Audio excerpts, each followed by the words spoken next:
बिस्मिल्लाहिर्रहमानिर्रहीम। अस्सलाम वालेकुम नाजरीन, मैं हूं मोहम्मद वकास। नाज़रीन करम, आज तो कमाल हो गया है और अवाम ने डंडा उठा लिया है।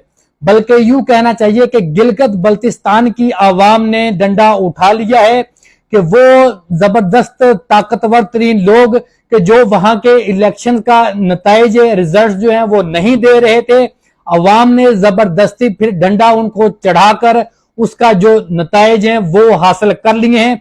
बल्कि यूं कहना मुनासिब होगा कि आज गिलगित बल्तिस्तान की गयूर अवाम ने ताकतवरों से वहां पर ना के गढ़वाई और ये बता दिया कि असल ताकत जो है वो अवाम की है। जब अवाम सड़कों पर आती है, जब अवाम निकलती है, तो उसके सामने कोई ताकत नहीं टिक सकती। तो नाज़रीन, आज अवाम की असल जीत हुई है। आज की बड़ी दिलचस्प कहानी है जो मैंने आपके सामने रखनी है, और फिर इसके बाद क्या हुआ है वो उससे भी ज्यादा दिलचस्प है, क्योंकि मजीद कुछ लोग जो हैं, आज मजीद जो सिस्टम है वो नंगा हो गया है, उस पर भी बात करेंगे। लेकिन इसके साथ साथ दो बहुत बड़े ऐसे इस्तीफे जो हैं वो आए हैं जिन्होंने जड़ें हिलाकर रख दी हैं रियासत की, क्योंकि उन्होंने ये क्लियरली ऐलान किया है कि हम इमरान खान के खिलाफ कार्रवाई नहीं करेंगे। ये कहानी क्या है, ये भी तमाम तर डिटेल्स बताने से पहले मेरी हमेशा की तरह वही गुजारिश कि आवाज उठाएं इमरान रियाज खान, वो शख्स जो कभी हमारी आवाज था, आज हमारा फर्ज है कि हम उस शख्स की आवाज बने। अब बात है हमारी आज की खबरों की तरफ। आज इमरान खान साहब का केस आपको पता है कि समाअत के लिए लगा हुआ था, और गलती से जज अबुल हसनात मोहम्मद जुल्करनैन साहब जो हैं वो भी अदालत तशरीफ ले आए। तो यहां पर बहुत एक बड़ा अपसेट हुआ है। वहां पर कुछ टेक्निकल बुनियादों पर जो है इमरान खान की जो दरख्वास्त थी जमानत की, उससे कुछ गलतियां निकालकर आगे 14 तारीख तक जो है वो समाअत मुलतवी कर दी गई है, क्योंकि अभी तक वो मामलात मैनेज नहीं हो पा रहे कि किस तरह इमरान खान को अगले केस के अंदर जो है वो हमने घेरना है, उसको करना है। अब नाज़रीन, आज के सबसे बड़े दो इस्तीफों की तरफ फिर मैं आपको वो खबर भी देता हूं कि किस तरह आवाम ने नाक रगड़वाई है ताकतवरों की। जरा सुनिएगा, ये जो दो बड़े इस्तीफे हैं ये कहीं और से नहीं बल्कि नैब से आए हैं। सबसे पहले जो इस्तीफा डिप्टी चेयरमैन जो है नैब के जाहिद शाह साहब, उन्होंने जो है आज इस्तीफा दे दिया है, अपना इस्तीफा चेयरमैन नैब को भिजवा दिया है। और जनरल साहब जो है असगर हैदर, उन्होंने भी जो है वो इस्तीफा चेयरमैन नैब को कल से भिजवा दिया है। तो बताया गया है कि कॉमनली दोनों ने एक ही चीज बताई है कि जनाब जाती वजूहात की बिना पर हम छोड़ रहे हैं। लेकिन इससे पहले हमने देखा था कि जब हकायक खुले थे, आफ्ताब सुल्तान रजा साहब जब चेयरमैन थे, तो उस वक्त यही बताया गया था कि जनाब कुछ जाती वजूहात की बिना पर जो है वो हम छोड़ रहे हैं। लेकिन जब हकायक खुलकर सामने आए थे तो पता चला था कि उन्होंने ये कहा था कि किसी फर्द वाहिद के खिलाफ के अंदर ये बात थी, यानी वहां पर इमरान खान की तरफ इशारा था कि मुझे बार बार प्रेशराइज किया जा रहा था कि इमरान खान के खिलाफ कार्रवाई करो, लेकिन मैं इसके खिलाफ कार्रवाई नहीं करूंगा, और वो अपने ओहदे से मुस्तीफा हो गए।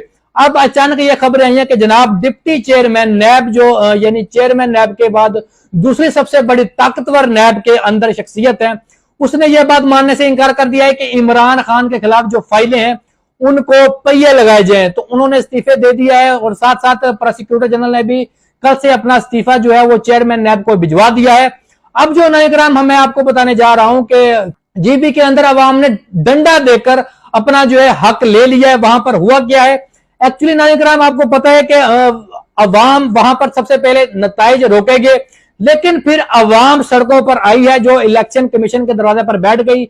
वहां पर जो है यानी जीबी के अंदर इलेक्शन कमीशन ने उनके दरवाजों पर बैठ गई है कि जनाब हर हाल में हमें नतीजा चाहिए। और जब यह एहतजाज बढ़ता गया तो फिर जो इलेक्शन का DRO था उसकी जानब से यह ऐलान किया गया कि पाकिस्तान तहरीक इंसाफ के जो यानी नुमाइंदे थे मोहम्मद खुर्शीद खान साहब, वो जो है 6164 के वार्ड लेकर वो जनाब वाला जीत गए हैं। और उसके बाद अवाम ने ना सिर्फ नारे लगाए बल्कि खुला में खुला एहतजाज किया, और उन्होंने कहा कि अवाम की ताकत के सामने कोई नहीं टिक सकता।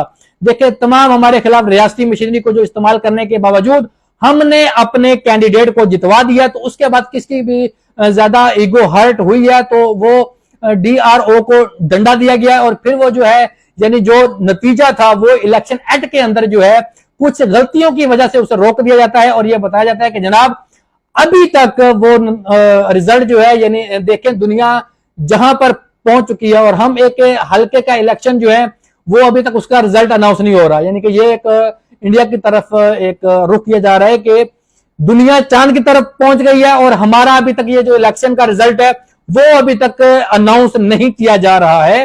तो यहां पर हक सच तो फिर अवाम ने वहां की जीत बतानी पड़ेगी और अगर अवाम जीतेगी तो फिर जाहिर सी बात है वो जीत पाकिस्तान की होगी और इमरान खान की होगी।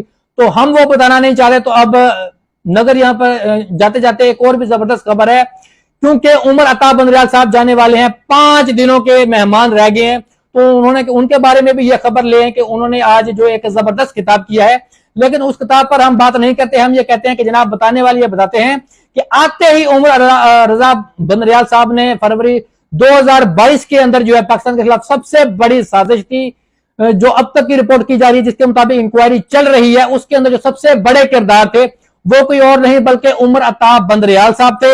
और अगले 17 माह के अंदर, यानी आज तक जितना चादर और चार दरवाजे का तकद्दुस पमाल हुआ है, जितना लोगों को उनके घरों से अगवा किया गया है, जितने कत्लेआम किए गए हैं, वो सब कुछ उनका जो है चीफ जस्टिस होते हुए सब कुछ होता रहा है। और ये मसूफ आंखें बंद करके सिर्फ और सिर्फ देखते रहे हैं और सिर्फ हम अदालतों के अंदर रिमार्क सुनते रहे हैं।